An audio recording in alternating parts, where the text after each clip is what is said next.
Kde bolo, tam bolo. Žilo jedno dievča, alebo možno skôr mladá žena. Volajme ju, kľudne sa môže volať aj Katka. A táto mladá žena nemala žiadne špeciálne ambície, ani žiadne sebavedomie. A v podstate si ako keby ani nič o sebe pekne nemyslela. Proste žila život a bola presvedčená, že život je ako je. Je pravda, že ona veľmi rada pozerala romantické filmy a časopisy. A teda časopisy klasické, neromantické, ale lifestyleové. V tom čase to bolo možno nejaké Bravo a ja neviem, čo všetko vtedy existovalo. Ale v tých časopisoch a aj v tých romantických filmoch videla vzorce a videla obrázky o partnerstve, o živote, o rodine, videla a veľmi rada pozerala film Priatelia alebo Beverly Hills 90210 a tam sa začali kreovať také prvé túžby po tom, že ako by mohlo vyzerať priateľstvo, ktoré by raz chcela žiť. Bolo by to krásne, bolo by to úžasné mať takýchto priateľov okolo seba, ako to bolo v seriáloch. Veľmi rada pozerala seriál Krok za krokom. Tam bola zase krásna rodina, ktorá spoločne žila zaujímavé zážitky a zároveň žila to prepojenie, kde všetci mali svoje miesto a kde na každom záležalo a jednoducho všetci sa tam rozprávali a vždy, keď bol nejaký problém, tak ho riešili spolu. A tam začala pozerať, že wow, že aj tak by to mohlo byť. V rodine to nevidela, pretože tam sa to takto neriešilo. Tam sa spoločne problémy neriešili. Ale videla to práve v tých seriáloch, v tých filmoch. A tak vnútri mala taký pocit, že to by sa mi páčilo, to by bolo skvelé, tak si hovorila často. No a videla ešte rôzne iné filmy, kde samozrejme videla nejaký lifestyle, hej. Aj v tom Beverly Hills 920, tak tam už žili v nejakých vilách, v krásnom prostredí, hej, v Amerike. A tak snívala vnútri, že no a toto by bolo skvelé. Vytvárala si také prvé obrazy o tom, že aký život by mala rada a čo by sa jej páčilo. Nikdy doma toto nevidela, nezažila, ale je to v poriadku. Tak toto bolo. Nuža, takýmto spôsobom postupne pomaličky vytvárala svoj vnútorný svet alebo túžby. Presťahovala sa do veľkomesta, kde verila, že bude žiť naozaj krásny život. Proste stretne tam toho vysnívaného princa na bielom koni a budú spolu šťastní až do smrti. No a keď do tej Bratislavy prišla, tak pochopila, že mnohé veci sú trošku inak ako v tých seriáloch, ako v tých príbehoch. Ale aj stretla toho svojho vysnívaného princa. Ale nebolo to úplne tak, že ju zrazu začal robiť šťastnou. Vôbec nie. Práve naopak, častokrát mala pocit, že ju robí ešte viac nešťastnou. A ono je to tak, s akým mindsetom prichádzame do vzťahov, do práce, s akými presvedčeniami, tak v podstate také žijeme. Táto žena mala veľmi nízke sebavedomie a vôbec si neverila. Nikdy o sebe nemala nejaké veľké ilúzie a sny o tom, že by mohla žiť v nejakom prepichu, luxuse, hojnosti. Niekde vnútri to dievča, keď bola ešte dievčaťom, snívala o tom, že by možno chcela byť moderátorka. Keď pozerala telku, keď pozerala práve z nej, neviem, dajme tomu správy alebo počasie. Celý jej život sa v podstate vyskladával alebo obraz o tom živote na základe toho, čo videla v telke, v seriáloch, v časopisoch. A snívala. Ale ako keby nemala úplne tú víziu o sebe a takú tú vnútornú dôveru, že mohla by to dosiahnuť. Táto žena, keď sa presťahovala do Bratislavy, veľmi rýchlo začala chápať, že veci sú teda inak, už som vám to povedala, a že že nie je to možno úplne tak, ako jej to doma hovorili, že je trebárs je hlúpa, že nikdy nič nedokáže. Pretože dostala prvú prácu, prvý job, mala 19 a začala pracovať v obchode, v jednom z nákupných centier. Ale za mesiac sa stalo, že sa z nej stala už vedúca tej predajne, pretože bola nesmierne šikovná, naozaj veľmi nadaná a veľmi sa jej darilo. Veľmi, veľmi dobre vedela predávať práve oblečenie v tom obchode, kde pracovala. A tak sa za mesiac dostala úplne na vrchol, kedy vlastne už robila závierky a tak ďalej, a tak ďalej. Čiže zistila, že už nie je kam rásť. Že wow, že toto bola vlastne raketová kariéra, ale čo ďalej? Začala vo vnútri cítiť istý typ energie, istý typ túžby alebo potrebu. V tej dobe ešte nevedela, že to sú nejaké ambície.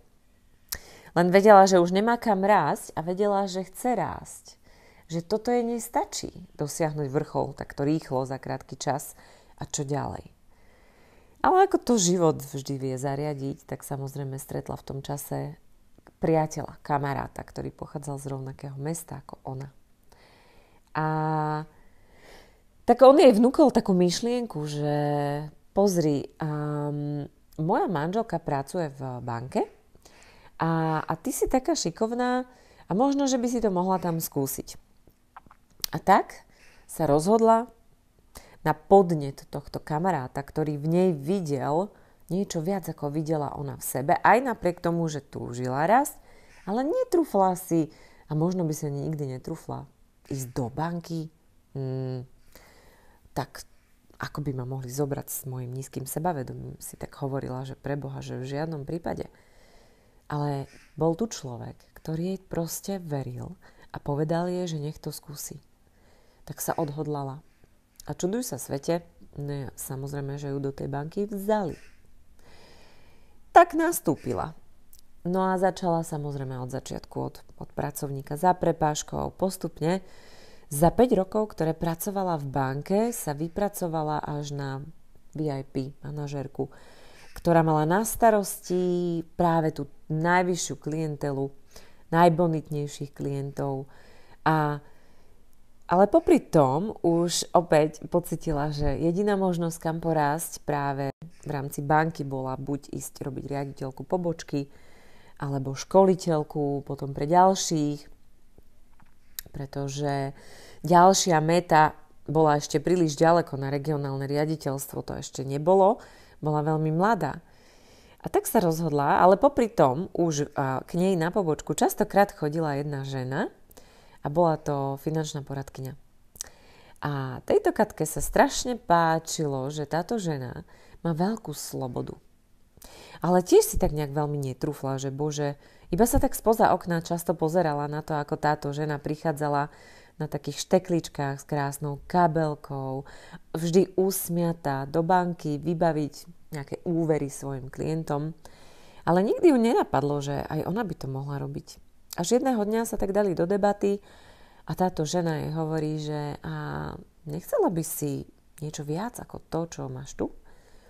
Niečo viac v zmysle slobody. Robila by si vlastne veľmi podobnú prácu, ale mala by si oveľa, oveľa viac voľného času. A robila by si vtedy, kedy by si chcela. A myslím si, že finančne by si bola na tom veľmi podobne a možno aj lepšie. A vtedy opäť uverila tejto vízii, ktorú jej odovzdala táto žena a povedala si, prečo nie?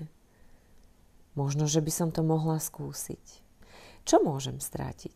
Veď mám 5-ročnú prax a do banky sa môžem vrátiť vždy. Veď s môjim životopisom a šikovnosťou sa môžem obrátiť na rôzne banky na Slovensku a môžem tam nastúpiť. Bola presvedčená o tom, že nemá čo strátiť. Že to možno môže skúsiť.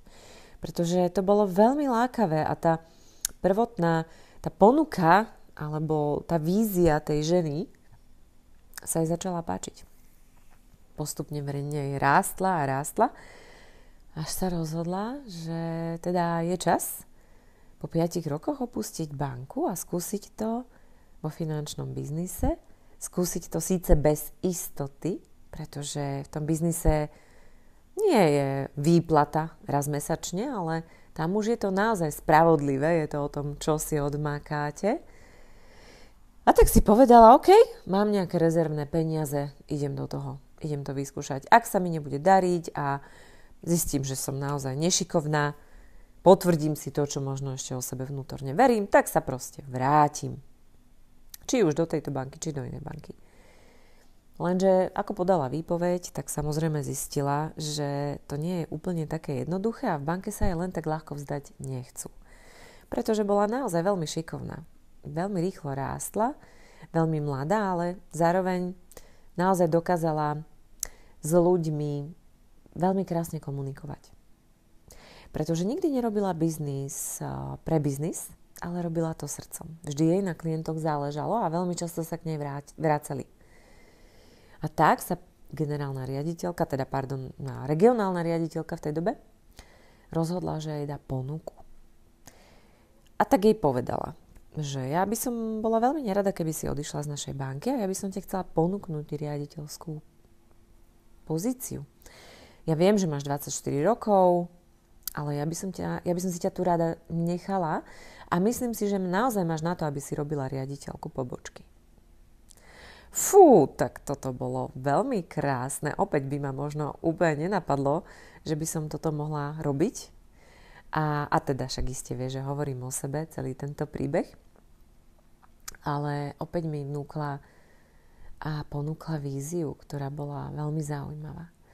V tej dobe som však už ale veľmi túžila potom žiť v slobode, pretože už som bola vydatá a túžila som po bábätku a zistila som, že pod tlakom práve tejto inštitúcie nebolo možné splodiť bábätko, pretože sme mali príliš veľa plánov, tlakov na to, aby každý mesiac sme splnili plány, aby sme boli najlepšia pobočka a tak ďalej. A jednoducho nebolo možné sa uvoľniť práve do stvorenia nového života.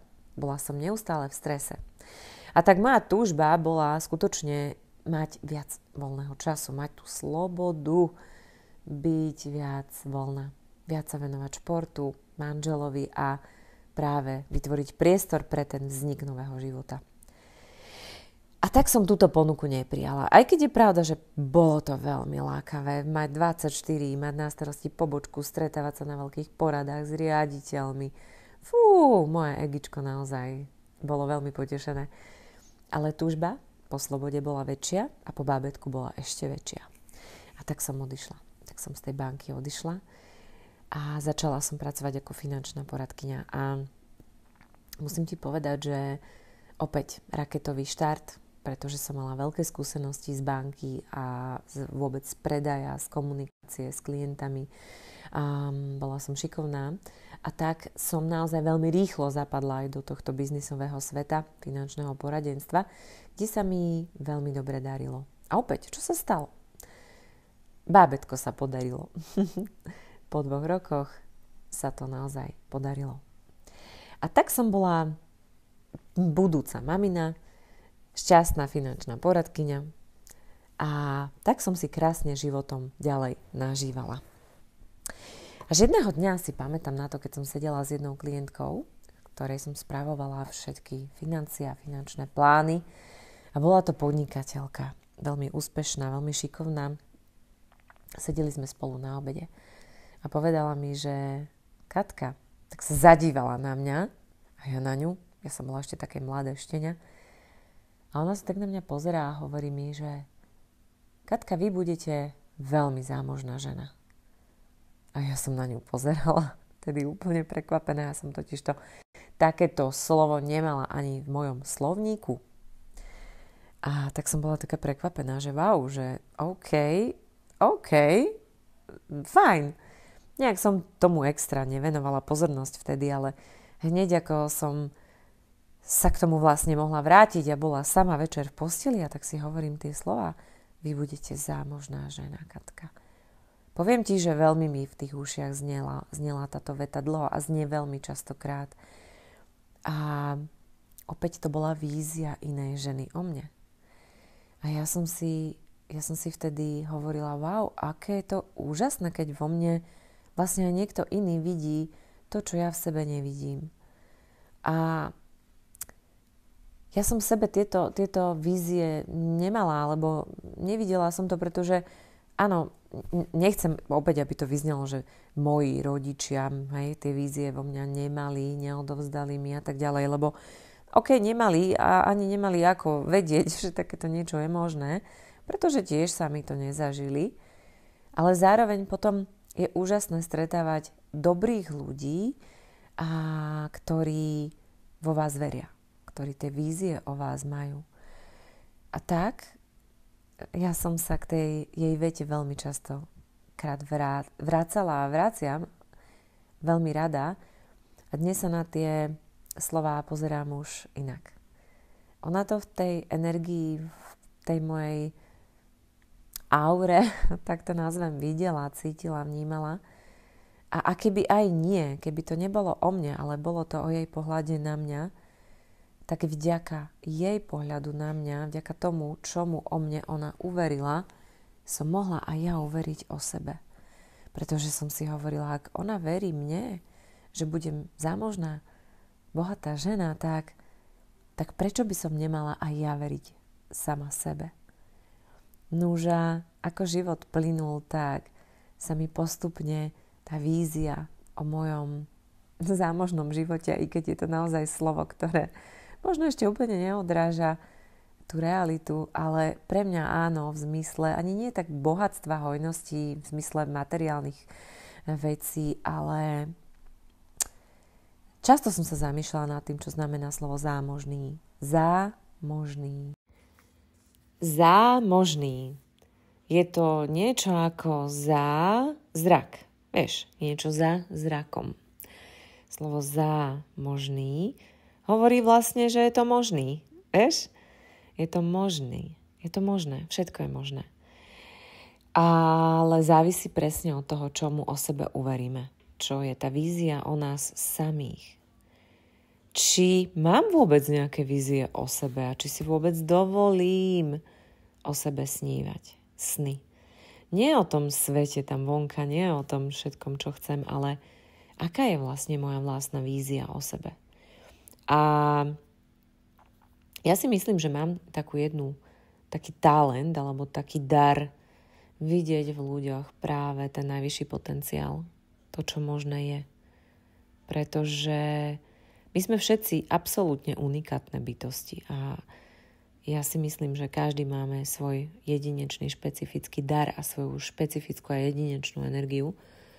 Preto je fajn vôbec nechcieť ani nenapodobňovať nikoho iného, pretože cez napodobňovanie strácate svoju silu.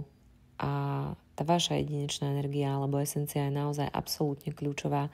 A keď si ju užívate a dokážete ju naplno žiť, tak je to práve tá esencia, ktorá priťahuje ľudí okolo vás k vám a prináša presne to, čo prinášať má. Takže skutočne si myslím, a som o tom vnútorne veľmi, veľmi hlboko presvedčená a potvrdzuje mi to celkom môj život, celý život, že je dôležité, kto sa na vás ako pozerá. A ja vám vo vašom živote prajem ľudí, ktorí sa na vás naozaj budú pozerať cez váš plný potenciál. Dovolte si aj vy sa pozerať na druhých ľudí a hľadajte tú najvyššiu víziu o nich.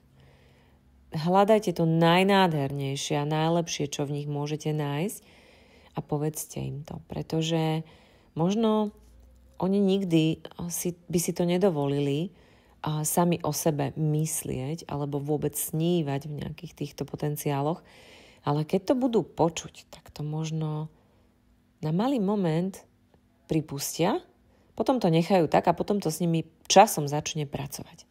A možno práve tým dokážete tomu druhému človeku skutočne zmeniť život, že sa na ňo začnete pozerať cez tie vaše oči tých najvyšších potenciálov o ňom. A dovolte si to isté pozerať sa takto aj na seba.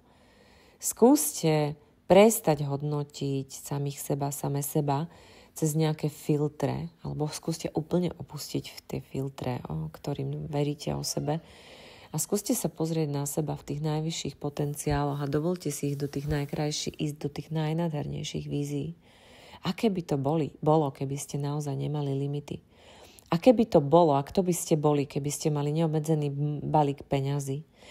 Aké by to bolo, alebo kto by ste boli, keby ste neverili, že neviete spievať? Aké by to bolo, keby ste neverili tomu, že ste nešikovní alebo nešikovné? Alebo aké by to bolo, keby si neverila alebo neverilo tomu, že na to nemáš? Ale veril by si alebo verila, že na to máš? Aké by to bolo, keby sa na teba niekto pozrel a videl v tebe to najvyššie a najlepšie, čo v tebe je? A keby ti to povedal? A práve preto, ako som spomínala, vznikol Crystal Vision, pretože ja by som veľmi rada vám nastavila zrkadlo pravdy. Zrkadlo, kde sa uvidíte vy sami skrze svoju vlastnú dušu. Toho, kto ste, toho, kto byť môžete. Nie z pozície ega, že chcete, z pozície, povrchu, ako byť niekým, nejakou rolou, alebo mať niečo. Hej, proste áno, to sú všetko ako druhoradé veci, že keď človek začne žiť svoj plný potenciál, alebo plný, keď začne krôčik po krôčiku naplňať ten potenciál, až sa dostáva do plného. Pretože dostať sa tam je cesta. A my nikdy nevieme, čo je v skutočnosti naozaj plný potenciál. Lebo z môjho pohľadu je to cesta. A on sa nám stále otvára. A rozbaluje. A myslím si, že je možno aj nekonečný. Ale ísť po tejto ceste je veľmi vzrušujúce. Objavovať, kto som, čo dokážem v tejto inkarnácii, v tomto živote, čo až by som možno mohol alebo mohla skúsiť v tomto živote. Poďte trošku zbúrať limity presvedčenia o sebe a poďte objaviť, čo naozaj dokážete, keď vám niekto verí a keď to vo vás vidí. Takže ja vás pozývam k tomu. Môžete sa registrovať práve na Crystal Vision. Pod týmto videjkom nájdete link. Ja som si povedala, že vám ešte dám zľavový kód, ktorý bude platný do štvrtka večera, myslím. Áno, lebo piatok už máme Crystal Vision. Takže môžete si aktivovať aj zľavový kód a kúpiť si v lepšej cene tento tréning. A vidíme sa, počujeme sa v piatok. Veľmi sa na vás teším a želám vám zatiaľ nádherný týždeň. Čaute.